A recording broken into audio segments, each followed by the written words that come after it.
after having spent God knows how much time on an asteroid, I'm actually back to take back the clock. We all know how that went. However, what if I was in control of the narrative? Would I be able to beat a crack in time? I mean, if a squishy can do it, why can't I? Lawrence! Ready my weapons! Let's see what it actually takes to be the hero.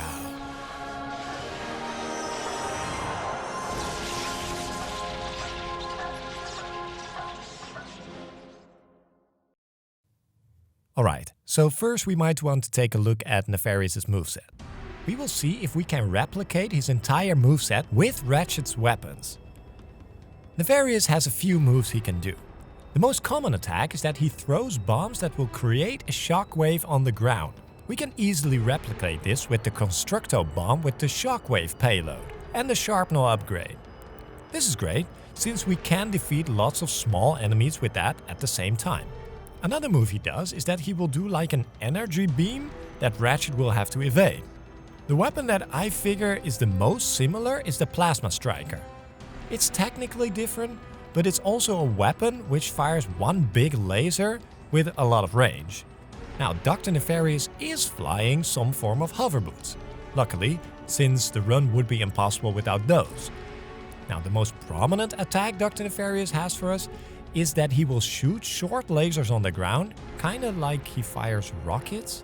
The most similar weapon is the Negotiator, which I'll gladly take.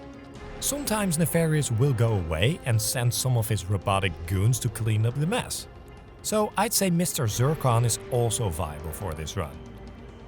And I think that's our moveset for this run. Hover Boots, Negotiator, Mr. Zircon, Constructo Bomb and Plasma Striker. Is this going to be possible? Alright, so we're starting off on planet Quantos. The only bad thing is that I am teaming up with Captain Quark. Someone that, let's just say politely, I want to kill him very much. He keeps calling me Ratchet and his sidekick, which is really insulting. But thinking about my anger management class, I've just managed to get through. When I get the chance, I instantly buy the Omega versions of my weapons. Now this is where things get really cool.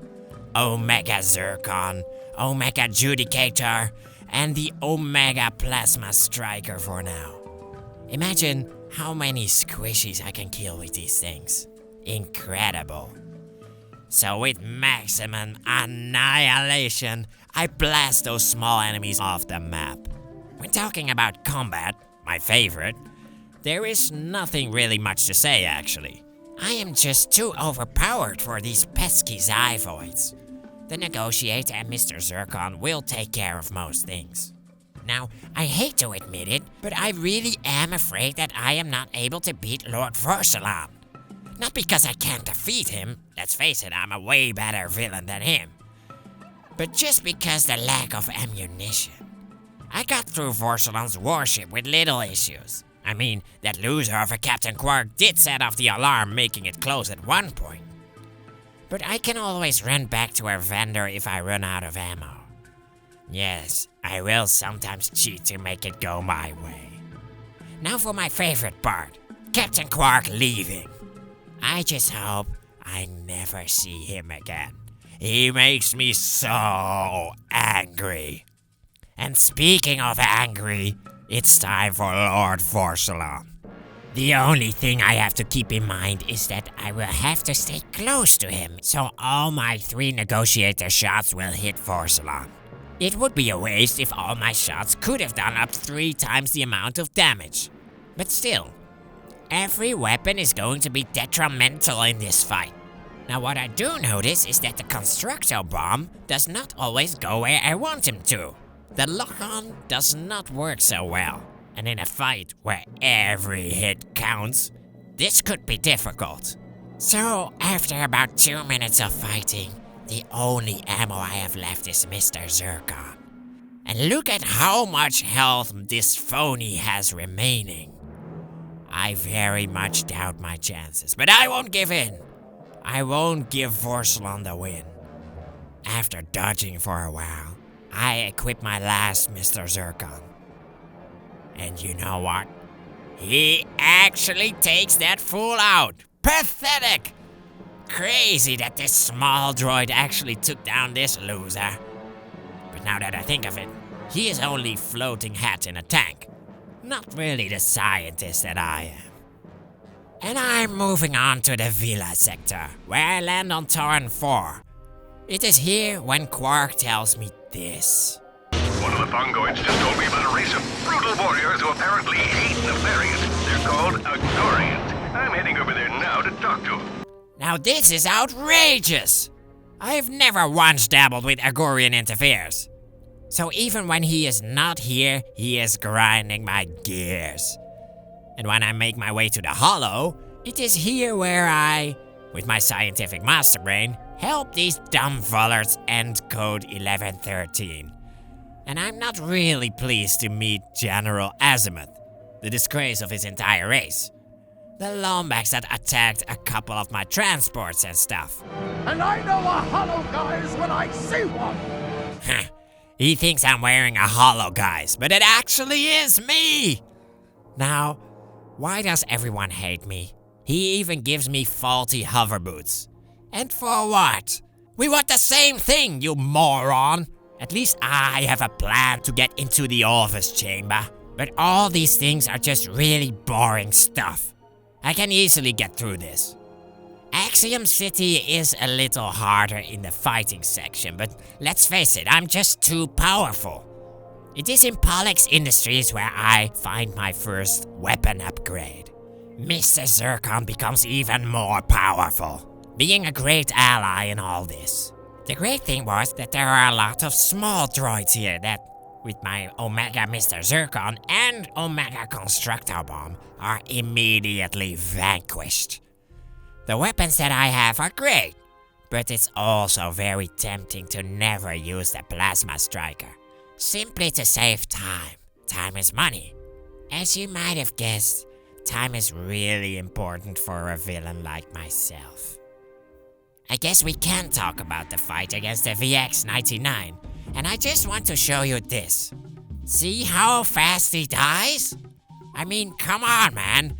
I even go to check if I'm actually on hardcore difficulty. But don't you worry, the difficulty will increase a lot in the Korthos sector. I mean, not on planet Lumos, but it felt great to show those Agorians what I'm made of. And right now, it's time for the Agorian Battle Plex. And even my ingenious brain isn't prepared for the horrors that we are about to face here. Let's get into it. The welcoming committee was an easy first try, although I did have to watch my ammo very much. I've trained this a little on planet Lumos, but there was always the option to run back to a vendor and refill ammo. Here, there is no such option. I annihilated all enemies on my first try though. But then I tried the second challenge, Armageddon out of here. And this was a pain. There was just so little I could do. So what's the deal? Well, there are 5 waves, just like in the welcoming committee, like I just beat. But these enemies are a lot more tough and require much more hits to take out the last time. Oh, and let us not forget the elephant in the room. A giant machine that shoots blades! Giant blades! It was basically the upgraded version of the tax shooter in Bloon's Tower Defense. Now, I would love a death machine like this, but I hate to admit it, this was really tough. I died over and over and killed myself a lot because of a lack of ammo. I tried so many different strategies. At first, I thought it would be best if I throw constructo bombs whenever enemies would group, and use the other weapons when they are not. But ammo depletes so fast, and that strategy needed work. I mean, Rome wasn't built in a day. Even evil villains like me need to refine strategies every now and then. So about half an hour later, I knew I needed to add something else. So I started to look at the battlefields. So these blade patterns are kinda unpredictable and it's hard to account for them. If they would hit the enemies, that would be great, but I wouldn't count on it. Now what is consistent are the fire geysers around each cardinal point on the platform. The ones in the north and the south are guarded by the blades, and it's too risky. I have died multiple times from trying the position in between the blades, but my health would just deplete way too fast. But what if I can get the enemies to be hit in the fire on the east and in the west points? Well, that actually works! But the strategy sounds way better in theory than in practice. And because these Agorians often charge at you, I die again and again and again! It was a real test of my patience. Every time I missed one of my shots, it felt heartbreaking because I have so few wiggle room. Anyway, after about an hour, I started to create certain benchmarks. I could only use X amount of ammo up until that point. If I needed more, I reset. No need to play this out, you just lost. This made resetting a whole lot faster. But after 90 minutes, the strategy was looking promising. It's currently this. Round 1. Equip Mr. Zircon, shoot with the plasma striker, and lure the enemies into the fire as much as possible. Round 2. Equip a second Mr. Zircon and use your negotiator. If I had any plasma striker shots left, that would be great too. Lure them into the fire, but keep in mind that your health cannot get too low. Playing so conservatively means that you often get hit, which is not really so nice because Lawrence has to patch me up again. What I also have to keep in mind is that when an enemy already has so much damage onto them, I have to let Mr. Zircon finish him off. I won't want to use my negotiator rocket or a plasma striker shot on an enemy with only a couple HP points left. That is a waste. So, on to round 3. 3 enemies with throwable weapons will spawn. Now they of course can be hit by the fire, but also by each other's bombs. So round 3 would often become the round where I would do diddly squat. The more damage the enemies would inflict onto each other, the better. Whenever they were in groups, I could always throw a constructor bomb, but I'd prefer not to. Sometimes I would make it to round 4, but I was basically out of ammo every single time. And now I am really angry! Ah! You're just a lonely man, Lance, boarding a lonely train on its way to Lonely Town. So help me, it's true. All aboard for Lonely Town. Choo-choo, Janison. Choo-choo. Ah! I hate this so much that I decided to rage quit. I decided to go to planet Xenova. I know I cannot get into the Nefarious watchtower, but I'm here for experience. I'm not hopeful, but maybe with a few levels on my weapons, there would be a difference. So what I did was I use all my weapons and have them gain a level. We are reaching the part where the enemies are giving out more experience than before, so this wasn't actually that bad. So Mr. Zircon got to level 9, Constructor Bomb to level 8, Negotiator to level 8, and a Plasma Striker to level 7. Is this going to be enough to beat that stupid Armageddon out of here challenge? Well, it made all the difference.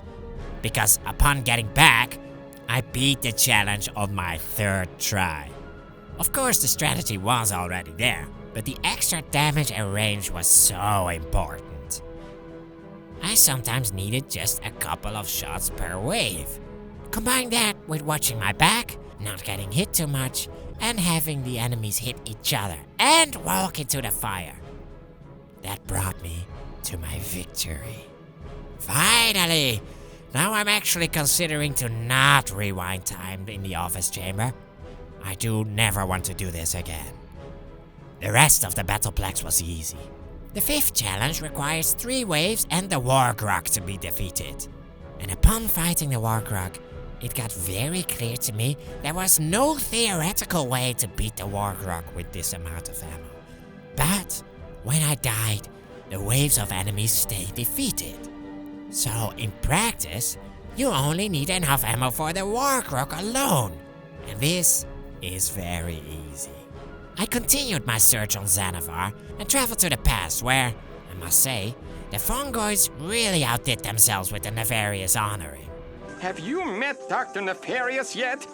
He's great and wonderful. Dr. Nefarious is brilliant. Yes, he is a smart guy. If you are down to your last piece of gum, and Dr. Nefarious asked for it, you would give him the gum. No, I'm okay. But I feel like all this progress doesn't really mean much. Because we have to fight Lord Vorsalon again. And last time it was really close. This could very well be the end of the run. Every single miss could cost us the run. I start with the highest risk weapon, the Plasma Striker. In the beginning, Lord Vorsalon is always right in front of me, which means I have a higher chance of hitting the weak points. And I in fact do. But I do miss one shot in the progress. So with those shots plus a Mr. Zircon, Vorsalon is now down 25% health. Now for the Negotiator. I have to remember that I have to get close in order to let all 3 rockets hit Vorsalon for additional damage. So get close, await his invisible attack, and just hit everything. And last but not least is my Constructo Bomb. The hit icon will constantly flip around, but with patience and careful bomb throwing, and my love for destruction of course, he actually gets depleted. Amazing! I really didn't expect that. Is what I should have said if it wasn't for my crazy genius at my evil destruction methods. Will things be different when fighting Cassiopeia, my love? Well, the Constructor Bomb and the Negotiator have gained an additional level in the meantime, and she has set up a death trap for me. Still alive? Well, let's see how you survive a silo of deadly nerve toxin. I don't have lungs. This is just a ginormous waste of time. We should get to fighting to the death. And getting close here is going to be difficult. When she flies above me, I can hit 3 Negotiator rockets. But I can quickly switch to the Plasma Striker for every other attack. I forgot that she can summon minions like me, which cost additional ammo. And to make matters worse, I missed my last 3 shots on this girl. My Constructo Bombs can also hit Cassiopeia, which is excellent. So it's just a matter of not dying, which I am excellent in, of course. You're talking about the champion of coming back for almost every sequel. I should be fine. And, in fact, I am. I would say that in the end, she got kinda close to taking me out. But at some point, her flying machine broke down, letting me get multiple rockets in. That, plus Mr. Zircon's additional damage, absolutely wrecks Cassiopeia. And that means that it is on to my evil lair, where there are in fact some nasty fights, but not for Mr. Holy Evilness like myself. There is almost nothing to say. I can't get out of ammo because in most fights I can just run back to a weapons vendor and refill my ammo. And here is the part where I've been dreaming of the entire run. I can annihilate my own minions. Excellent. So we end up brutally murdering all Agorians in the Battle of Gimlick Valley, and we fight that filthy loser of a Commander Argos. See how much damage my Plasma Striker, which is on max level by the way, does? Argos really is a pushover. I am just that good. And speaking of, maybe it's time we face an opponent who is the biggest challenge yet. Myself! Can I beat me? Time to use all of my own strategies against me. I start with Mr. Zircon and the Plasma Striker, and when I stand still to throw Constructo Bombs or shoot the Plasma Striker, I hit myself dead center. That'll teach me. But when fighting a while, I quickly realized that I have in fact way too much health, and my ammo is not going to cut it. Not even close, actually. My minions also cost very much additional ammo, so I am lucky if I even make it to half of my health bar. But come to think of it, maybe that is as far as I have to get, because I know that my lives and ammo get refilled in part 2 of the fight. However, there is an obstacle. See, when I get killed by when I get temporarily set back, I respawn with an empty plasma striker. A few of my lives are down, to be fair, but I can't risk this. So I reload the save file to do better. I equip a Mr. Zircon, buy one back, and now I am ready to kick some ass of myself. That felt weird. Anyway, you know the strat. Get close, shoot rockets, hit weak spots, and be patient when throwing the constructile bombs. Eventually, I will order Lawrence to increase firepower for maximum annihilation, and I break my own space station. On to the Great Clock. And the same thing counts in the second part of the fight. But do you want to hear something weird?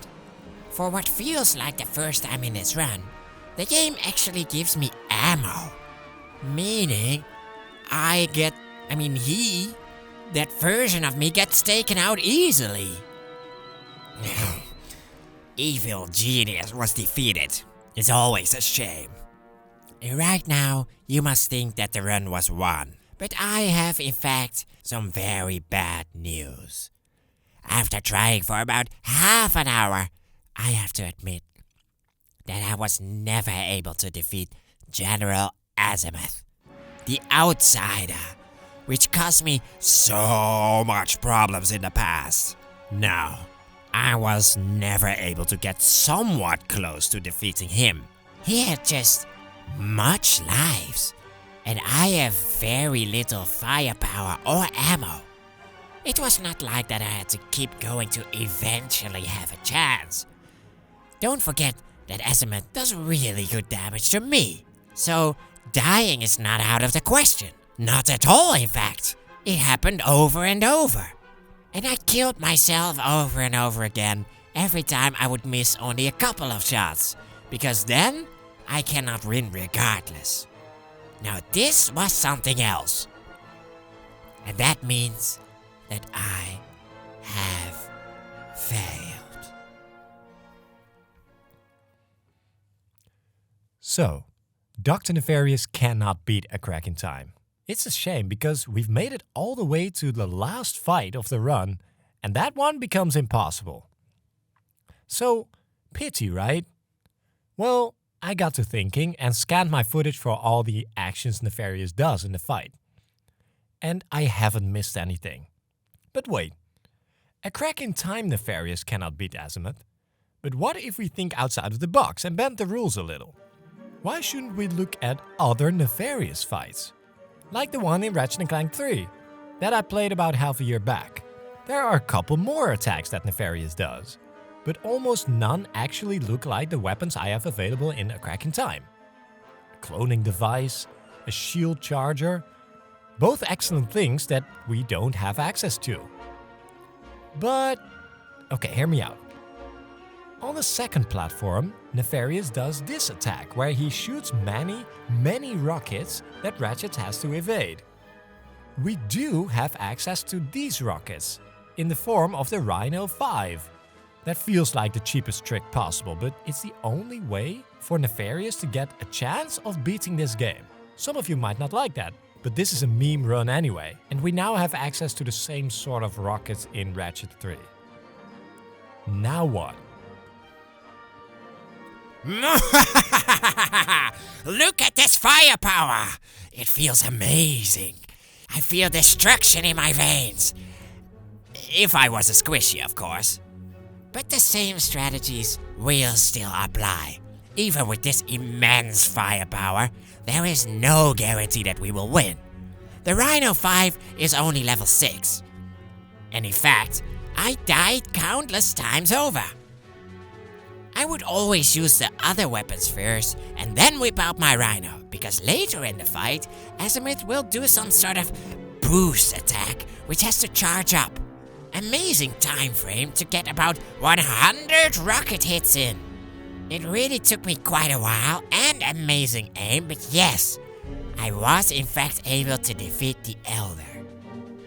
The only thing left for me to do is vanquish Lord Vorsalon and giving him what he deserves. Now, in the hangar, I of course only use my rhino to upgrade it to level 7 for the additional firepower. And you know what? This fight cost me so much time. Let's just finish it and go back to my evil lair. I used every strategy in the book, and it is not enough. Dying is a very serious threat, which happens countless times over. However, after about 45 minutes of this, I start to get into the low health zone, and ammo crates actually spawn. And with that, and upgrading the Rhino 5 to eventually level 9, I refill all of my ammo there. And that was enough to beat Lord Vorsalon. You would think that his small squishy head would be killed right off, but he is in fact invulnerable to all my crazy weaponry. Except for my metal feet. For some reason, I hoverboard back to my ship, and I can officially be crowned the Emperor of the Polaris Galaxy. Maybe Courtney Gears will be interested now. So yes, Dr. Nefarious did it and conquered the Great Clock for himself after all those years. Ironic. He has done well. Would I recommend this run? I think so. It's a quick run, not too difficult, but definitely had some hard parts here or there. Just be ready in the Agorian Battle Plex, because I didn't really battle flex there. This has been yet another... Let me do the outro, you moron! This has been yet another obscure video game run, so until next time, I'd say, keep killing squishies! Lawrence! Is my oil bath ready yet? I have things to do.